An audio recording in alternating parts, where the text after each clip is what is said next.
अस्सलामुअलैकुम, welcome back to my channel. कैसे हैं आप सब? उम्मीद करती हूँ खैरियत से होंगे, जहाँ होंगे हिफ्ज़ व मान के साथ होंगे। मैं भी अल्लाह का शुक्र है बिल्कुल ठीक हूँ आपकी दुआ से। तो भाई आप लोगों के पुरजोर इसरार पर आज मैं अपना रिएक्शन वीडियो लेकर आई हूँ। अब लाइव्स की तो यहाँ पर मछली मंडी लगती है, सुबह दोपहर शाम। जब भी वाईटी ऑन करें आपको किसी न किसी चैनल पर लाइव मिलेगी और उसकी वॉचिंग भी अच्छी खासी होती है। उसकी रीज़न ये है कि वहाँ पर गाली गलौच हो रही होती है, खूब मिर्च मसाला तड़का चल रहा होता है, जिसकी वजह से वहाँ पर ऑडियंस बहुत ज़्यादा होती है।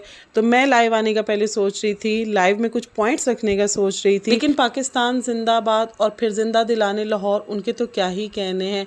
लोड शेडिंग इतनी हो रही है कि 1 घंटा लाइट आती है, 1 घंटा लाइट चली जाती है, जिसकी वजह से मैं लाइव नहीं आना चाह रही। क्योंकि कल रात भी लाइव करते करते एकदम से मेरा नेट चला गया और उसके बाद फिर मुझे बताए बगैर लाइव को एंड करना पड़ा। प्यारी प्यारी सहेलियों, टेंशन ना लिया करें। अगर एकदम से इस तरह मेरी लाइव बंद हो जाए तो समझ आया करें कि लाइव मंतर हो गई है। खैर जी, बहुत सारे पॉइंट्स हैं, इतने ज़्यादा पॉइंट्स हैं कि अगर मैं रिएक्शन वीडियो उन सभी पॉइंट्स पर बनाने बैठी ना तो मुझे लग रहा है कोई एक आधे दिन का तो रिएक्शन पूरा ही बन जाएगा। ये एक पूरे दिन का रिएक्शन वीडियो बनाने की सकत ना तो मुझ में है और ना ही आप लोगों के कानों में इतनी सकत होगी कि पूरे एक दिन का रिएक्शन वीडियो बैठकर सुने। तो चंद अहम पॉइंट्स होंगे जिन पर आज मैं बात करूंगी। तो स्टार्ट करते हैं अपना आज का review and reaction. Video start करने से पहले आपसे रिक्वेस्ट है, ये मेरा न्यू चैनल है, न्यू बॉर्न बेबी है, इसको जाते जाते मुंह दिखाई में लाइक और सब्सक्राइब का तोहफा देकर जाइए। अब मेरे पुराने वाले चैनल से वाईटी वालों को प्यार हो गया है, वापस ही नहीं कर रहे हैं। अपील की वीडियो डालकर पोस्ट की थी और वो अभी तक सोच विचार कर रहे हैं कि इसको मोनेटाइज करें या नहीं करें।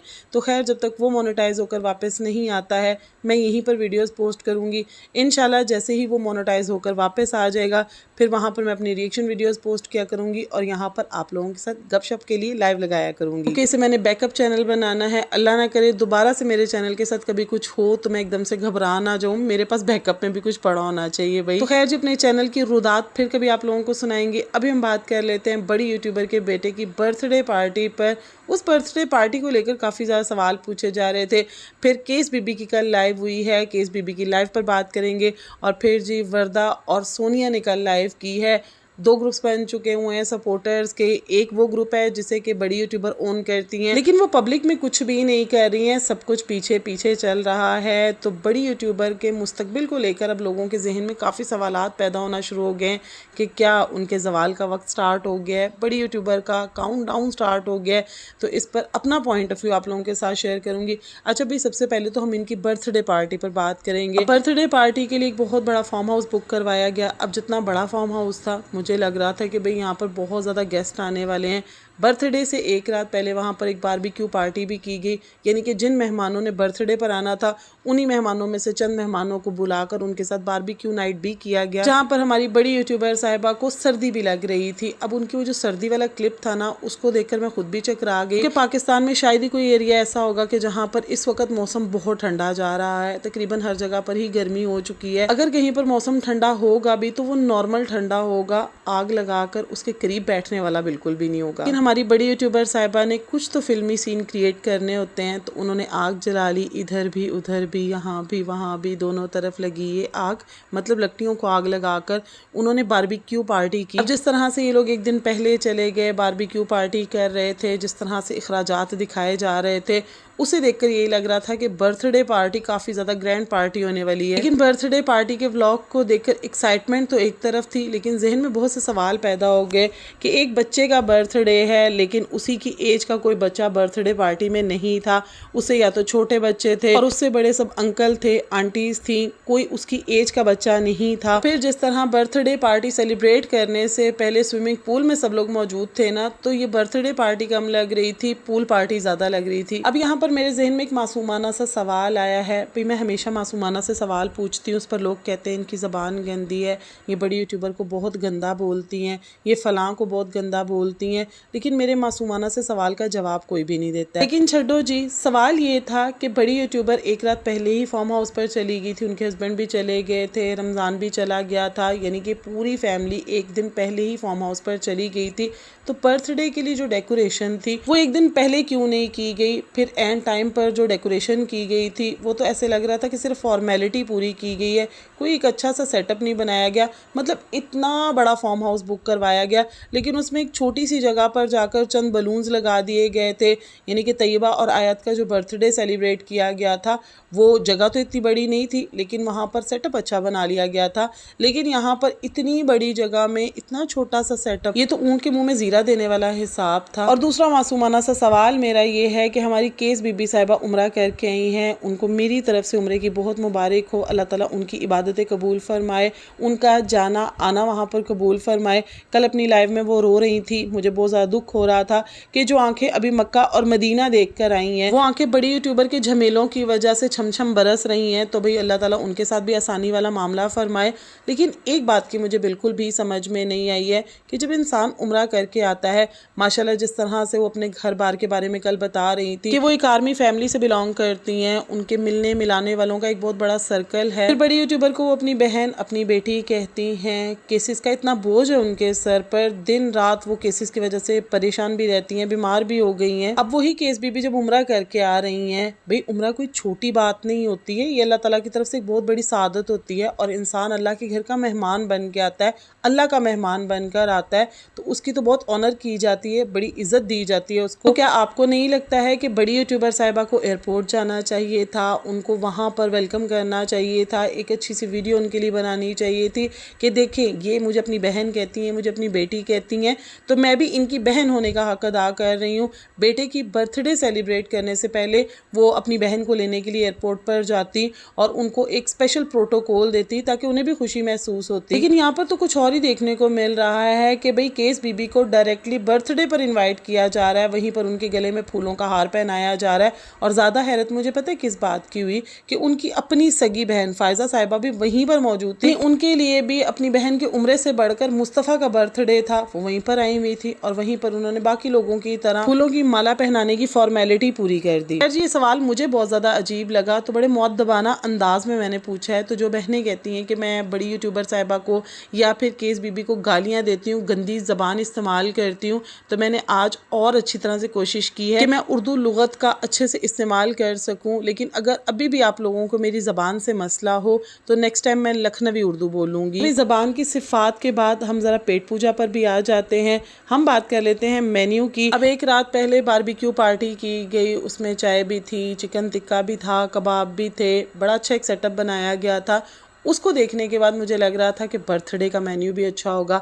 अब आयत और तैयबा की बर्थडे भी मुझे याद है, उसमें भी इन्होंने जो मेन्यू रखा था उस पर भी काफ़ी लोगों ने क्रिटिसाइज़ इन्हें किया था कि आपने इतना अच्छा सेटअप बनवा लिया था, लेकिन जो मेहमान आए थे उन्हें कम से कम खाना ही अच्छा दे देते। तो वही एक दो डिशेज़ इन्होंने रखी हुई थी। लेकिन अब मुस्तफ़ा की बार में मुझे लग रहा था कि इन्होंने ज़्यादा डेकोरेशन पर फोकस नहीं किया।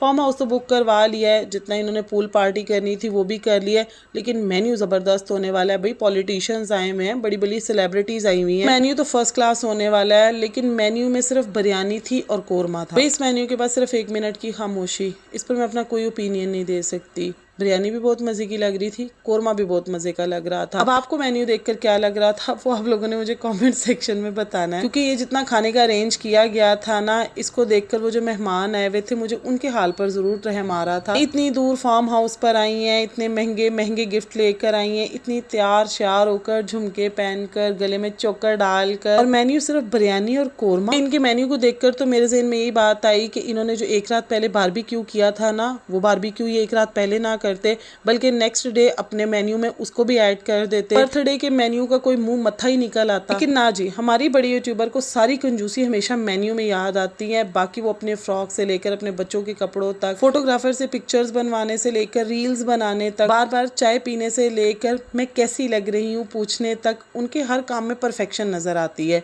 मतलब अगर उन्होंने ड्रेस पहनना है तो ड्रेस पर बहुत ज़्यादा तवज्जो देंगी, उसके साथ लेस लेकर आएंगी, उसके साथ मैचिंग की ज्वेलरी, कपड़े, हर चीज़ पर उनकी तवज्जो होती है। बालों को अच्छे से स्ट्रेट कैसे करना है, मेकअप कौन सा लेकर जाना है, कितनी मात्रा में लगाना है, वो इनको सब कुछ मालूम होता है। बस नहीं मालूम होता तो इन्हें मेहमानों की मेहमान नवाजी करना नहीं आती। वो जो मेहमान इतनी दूर से पेट्रोल लगा कर आए होंगे, फिर खाना खाने के बाद जब वो घर गए होंगे ना, तो मैं लिख कर आपको कहती हूँ, उन्होंने एक ही डायलॉग बोला होगा, इससे अच्छा था ना ही जाते, घर पर रहते। मेन्यू के बाद जो लास्ट मासूमाना सा सवाल मेरा ये है कि जो ग्रुप फोटो खींची गई थी उसमें सबसे इम्पॉर्टेंट पर्सन जिसकी वजह से हमारी बड़ी यूट्यूबर की शनाख्त बनी है, पहचान बनी है, उनकी खुशबख्ती की अलामत है, वो ग्रुप फोटो में क्यों नहीं थी? कौसर को इतना अलग क्यों रखा गया?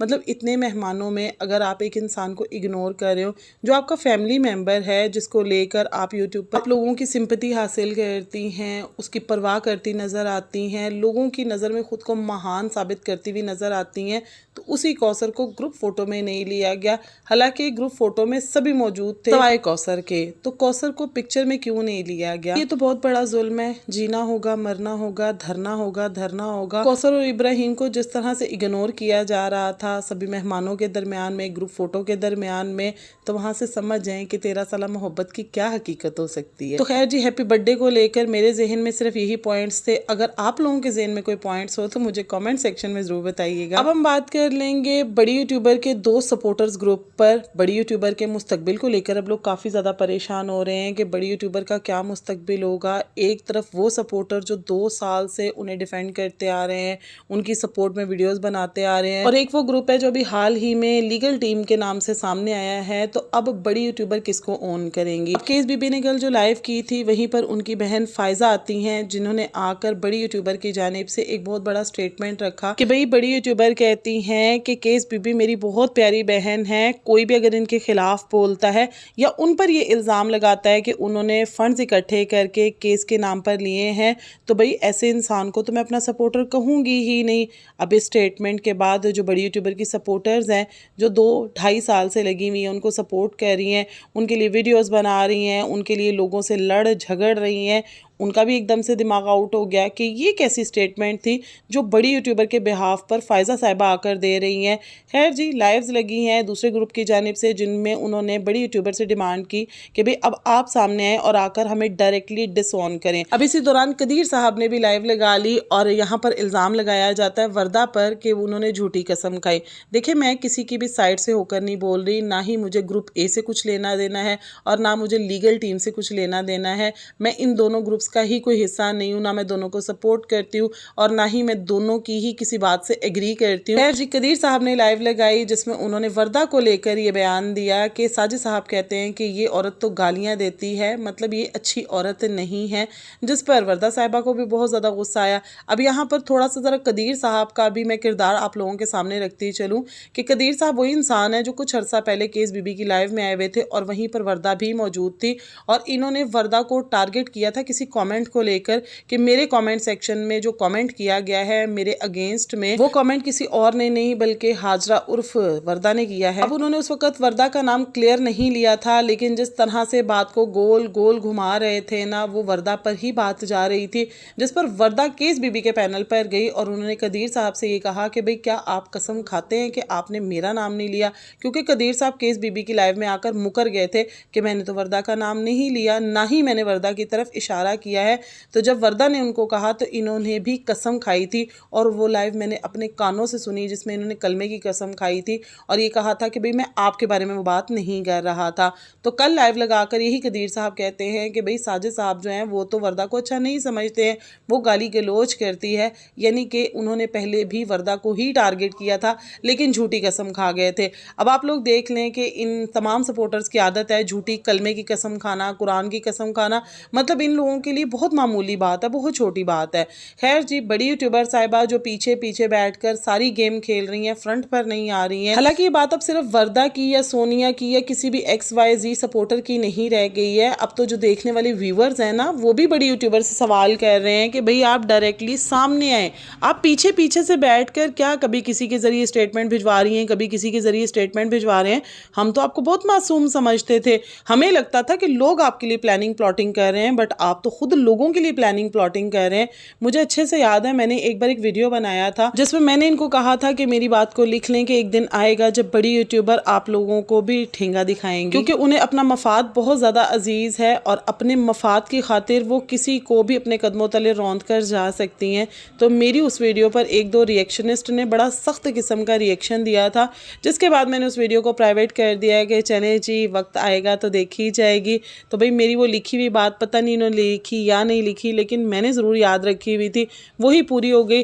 खैर अभी हम कबल वक्त कुछ भी नहीं कह सकते हैं, क्योंकि आज वर्दा ने ऐलान कर दिया है कि जी वो सपोर्टर नहीं है, वो आइंदा रिएक्शनिस्ट बनकर रिएक्शन देंगी। जो बात अच्छी लगेगी वो भी बोलेंगी, जो बुरी लगेगी वो भी बोलेंगी। मतलब जो औरत हमेशा ये कहा करती थी कि बड़ी यूट्यूबर की हर वीडियो परफेक्ट होती है, उनमें सिर्फ उन्हें अच्छाइयाँ नज़र आती थी, अब वो कह रही हैं कि भाई अगर मुझे कोई बुराई नज़र आएगी तो मैं बुराई भी बयान करूँगी। तो बहन जिस दिन आपने बुराई बयान की ना, उस दिन आप हेटर्स की लिस्ट में आ जाएंगी, जो कि हमें भी कहा जाता है। क्योंकि लॉजिक के साथ जब आप सवाल पूछेंगी ना, तो आपको इनकी वीडियो के अंदर अच्छाइयाँ कुछ भी नज़र नहीं आएंगी। अगर हक और सच के रास्ते पर चलेंगी तो आपको नज़र आएगा कि किस गंदे कंटेंट को लेकर यूट्यूब पर चल रही हैं और किस तरह ये मफाद परस्त औरत अपने मफाद की खातिर लोगों को इस्तेमाल करके टिश्यू पेपर की तरह फेंक देती हैं। खैर जी, वर्दा साहिबा ने कल रात अपनी लाइव में एक बात कही जिसको सुनने के बाद मुझे बड़ी हंसी आ रही थी कि अपनी ही स्टेटमेंट की उन्होंने नफ़ी कर दी। इन्होंने एक बार कहा था कि मैंने कभी बड़ी यूट्यूबर से रब्ता नहीं रखा, मेरी उनसे कोई मैसेजिंग नहीं होती है, लेकिन कल रात ही अपनी लाइव में कह रही हैं कि मैंने बड़ी यूट्यूबर को कमेंट किया, मैसेज किया इंस्टाग्राम पर, जो उन्होंने 7 सेकंड के अंदर अंदर देख लिया, लेकिन मुझे जवाब नहीं दिया। यानी कि इन्हें इस बात का दुख हो रहा था कि बड़ी यूट्यूबर ने इन्हें इग्नोर किया। और फिर वो अपनी ही लाइव में बता रही हैं कि मुझे साजिद और बड़ी यूट्यूबर की कॉल आई है कि भाई हमारी प्यारी केस बीबी साहिबा को कुछ ना कहा जाए, वो हमारी बहन है। यानी झगड़ा सोशल मीडिया पर चल रहा है, यूट्यूब पर चल रहा है, और ये ऑफ कैमरा लोगों को कॉल्स कर करके मना कर रही हैं कि ऐसा मत करें, ऐसा मत करें। भाई अपने फैसले को लोगों के सामने रखना सीखें। आपने जो भी फैसला किया है उसे यूट्यूब पर आकर रखें। बड़ी यूट्यूबर की इस कॉल से ये बात तो साफ हो गई कि वो इसी तरह लोगों को ऑर्डर्स देती हैं, अपने ऑर्डर्स पर वो लोगों से वीडियोस बनवाती रही हैं, जो कि हम लोग पहले भी बता चुके थे। लेकिन लोग कहते हैं कि भाई वो तो ना तो किसी की वीडियोस देखती हैं, ना वो किसी से पर्सनल राब्ते में रहती हैं, क्योंकि उनको तो टाइम ही नहीं मिलता है, वो तो ब्लॉगिंग करती हैं। तो भाई वो सब कुछ करती हैं, लेकिन अब सब कुछ खुलता जा रहा है, सबके सामने आता जा रहा है। खैर जी, देखते हैं कब तक वर्दा साहिबा जो हैं वो बड़ी यूट्यूबर के अगेंस्ट रहेंगी, क्योंकि इसको अब हम अगेंस्ट होना ही कहेंगे, क्योंकि कहती रही हैं उन्हें के सामने आकर या मुझे ओन करें या डिसोन करें, लेकिन बड़ी यूट्यूबर सामने नहीं आई, उन्होंने इनको कोई वैल्यू नहीं दी, और इन समेत बाकी भी जो उनके सपोर्टर्स हैं उनको भी वैल्यू नहीं दी है। मेरी नज़र में ये बाकी भी जितने सपोर्टर्स हैं ना, उनके लिए भी लम्हा फिक्रिया है कि जिन्होंने जी जान से बड़ी यूट्यूबर को सपोर्ट किया, अगर आज वो दूसरी टीम के साथ नहीं मिलना चाहते हैं, जिसे लीगल टीम वो लोग कह रहे हैं, तो इसका मतलब है कि वो भी अपना अपना रास्ता अलग कर लें, जुदा कर लें, या अपने लिए कोई और कंटेंट देख लें, क्योंकि बड़ी यूट्यूबर साहिबा उनके लिए भी सामने नहीं आएगी। तो खैर जी, जो लोग कह रहे हैं कि बड़ी यूट्यूबर का क्या मुस्तकबिल होने वाला है, या क्या उनका डाउनफॉल स्टार्ट हो गया है, उनका काउंटडाउन स्टार्ट हो गया हुआ है, तो अभी ये बातें करना कबल अज़ वक्त होगा। हो सकता है कि पीछे इन लोगों की सुलह भी हो जाए, क्योंकि होता है ना, जैसे भी कुछ अर्सा पहले डीडी और नौशीन साहिबा की आपस में इख्तलाफात हो गए थे, और दोनों वो भी अदालतों के चक्कर लगा रही थी, एडवोकेट के ऑफिस के चक्कर लगा रही थी, दूसरी तरफ डीडी भी जो है वो भी समन भेज रहा था, इन्हें नोटिस भेज रहा था, लेकिन एकदम से उस केस का भी कुछ नहीं बना, मतलब कि सुलह करवा दी गई थी। तो यहाँ पर भी हो सकता है कि लीगल टीम और वर्दा की जो टीम है, इनकी भी आपस में सुलह करवा दी जाए और बड़ी यूट्यूबर इसमें भी कामयाब हो जाए। तो कुछ भी कहना कबल अज़ वक्त ही मैं कहूँगी। तो खैर, आप लोगों को इस बारे में क्या लगता है मुझे कमेंट सेक्शन में ज़रूर बताइएगा। अभी के लिए जी मैं इजाज़त चाहती हूँ, मिलती हूँ नेक्स्ट वीडियो में। अपना बहुत सा ख्याल रखिएगा, मुझे भी दुआ में याद रखिएगा। अल्लाह हाफ़िज़।